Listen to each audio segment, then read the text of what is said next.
వెళ్ళిపోయింది. విన్నర్. చిరంజీవి గారి డాన్స్ ఎలా అనిపించింది? చిరంజీవి డాన్స్ కూడా చాలా బాగుంది, చాలా బాగా చేశారు అసలు. ఆ మీసాల వీళ్ళ నెక్స్ట్ విక్టరీ వెంకటేష్ వాళ్ళిద్దరు డాన్స్ కాంబినేషన్ అయితే నిజంగా అసలు వెళ్ళిపోయింది. వాళ్ళ కాంబినేషన్ కానీ వెంకిమామ బాగా చేశారు, నెక్స్ట్ చిరుమామ కూడా బాగా చేశారు అనమాట. నిజంగా అసలు రెండు కాలు కూడా సరిపోలేదు, అందరు కలిసి చూడొచ్చు. మేము ఫ్యామిలీతో వచ్చాం కాబట్టి చాలా బాగుంది. కామెడీ కూడా చాలా బాగుంది, అసలు వెళ్ళిపోయింది అనమాట. మూవీ మాత్రం పక్కా హిట్ అవ్వాలి, అసలు ఫ్లాప్ అయ్యే ఛాన్స్ కూడా లేదు. బుల్రాజ్ వచ్చినప్పుడు కూడా నిజంగా తన ఎంట్రీ కూడా బాగా అనిపించింది. లాస్ట్ టైం సంక్రాంతికి వచ్చేసినాం కూడా, అప్పుడు వచ్చి ఇప్పుడు కూడా వచ్చి నిజంగా చాలా హ్యాపీగా ఉంది.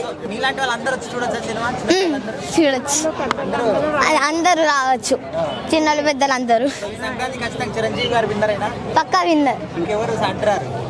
ఇంకా విక్టరీ వెంకటేష్ ఉన్నాయి, పక్కా విన్ అయితే అసలు ఫ్లాప్ అయ్యే ఛాన్స్ కూడా లేదు.